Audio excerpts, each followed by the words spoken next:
Hello everyone, I'm Jinhui from Dunhuang Academy. Welcome back to Appreciate Dunhuang Online. Today, let's go to visit Cave 257 together. We are now in the Cave 257. This cave was constructed in the middle 5th century of the Dunhuang dynasty. It has a central pillar and a ceiling, gabled in the front and flat in the back. The central pillar in the middle of this cave originated from stupa holes of India. This type of stupa caves have a rectangular main chamber. A square stupa abuts the ceiling in the form of a pillar with niches on 4 sides containing Buddhist statues. During the construction of the cave, a passageway was cut out from the back portion of the chamber, thus allowing the practitioners to worship or gaze at the Buddhist statues while circumambulating the stupa. The front part of this cave has a gabled ceiling, emulating Han Chinese architecture. This type of the caves predominated during the Northern Dynasty period, but lost its popularity during the Sui and Tang dynasties. The large arched niche on the east-facing side of the central pillar has a seated preaching Buddha, with his right shoulder exposed, right hand raised upward, and the left arm extended forward. The Buddhist art in this cave shows a strong influence from India, where the Buddhism originated. Behind the sculpture, we can see some flying apsaras on the wall of the niche. Apsaras are celestial beings originated in India as a part of Buddhist pantheon. Angel-like, they make offerings to Buddha by scattering flowers, playing music, and dancing.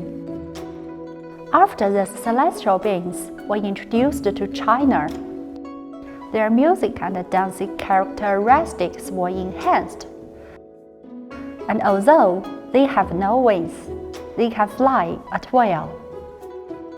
The floating ends of their skirts and streamers reveal their movements in the sky. These images are unique in Chinese art.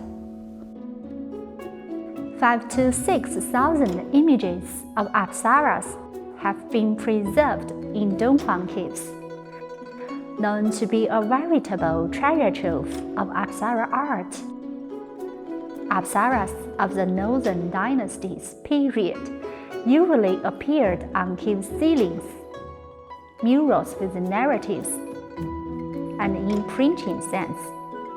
The effect of light and shade on their face and lens indicates the use of a chiaroscuro technique introduced from India to enhance the 3D of the image.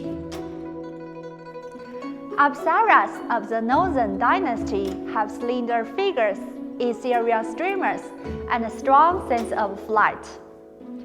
This statue, standing on the corner of the central square pillar, is the earliest extant statue of a heavenly king in Mogao Grottoes. Heavenly kings were based on noblemen in India, but transformed into warriors in China. Wearing phalanx armor and standing upright, this heavenly king has protected the Buddha over the past 1,400 years. The central pillar has upper and lower niches on the other 3 sides. The tower-style niche in the south-facing side of the pillar has a bodhisattva. The eave is a particular kind of niche design, resembling the facade of a building with an eave in the center and flanked by a higher and lower watchtower on either side, known as Quay in Chinese. This design is the most distinctive among all niche designs at Dunhuang. Quay originally referred to the ceremonial watchtowers flanking the palace entrance.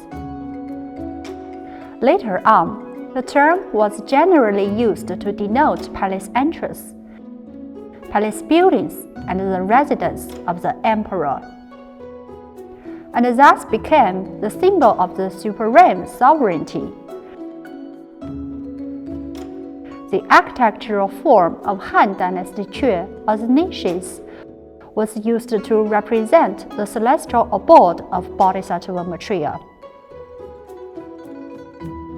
This innovative niche design is also found in a number of Northern Dynasty caves at Dunhuang, but is rare in later periods.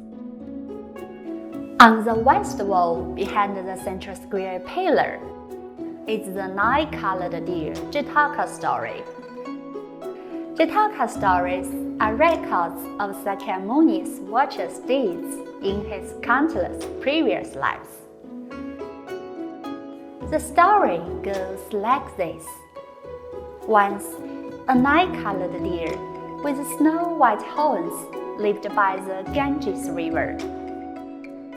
One day, despite the danger, he saved a man drowning in the river. And the man promised that he would venerate the deer and never tell anyone the deer's whereabouts. At that time, the queen of the kingdom dreamed of the 9-colored deer and obtained its horns and fur for her own use. Therefore, the king made an edict that anyone who provided the location of the 9-colored deer would gain half the domain of his kingdom and incalculable wealth. The man then told the king where the deer lived and led the king to capture the deer. When the deer told the story of how he saved the drowning man, the king was deeply moved, blamed the wicked man, and ordered that none of his people should trouble the deer from then on. The ungrateful man was suddenly struck down with mangy sores all over his body in return for violating his pledge. The color scheme of the mural is very decorative. The earth red background creates a rich and profound visual effect. Hues are alternately used to depict the houses and the chariot.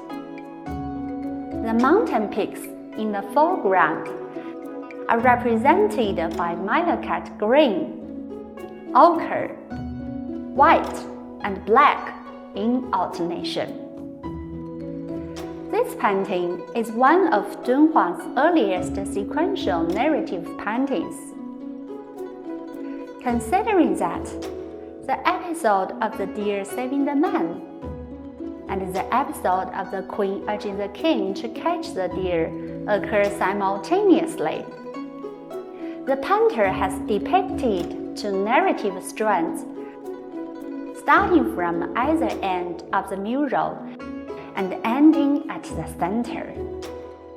By using this unique form of two strands narrative, the climax of the story is naturally placed in the center of the mural. The palace building emulates Chinese architecture, and the dress of the queen is typically Qiuci style.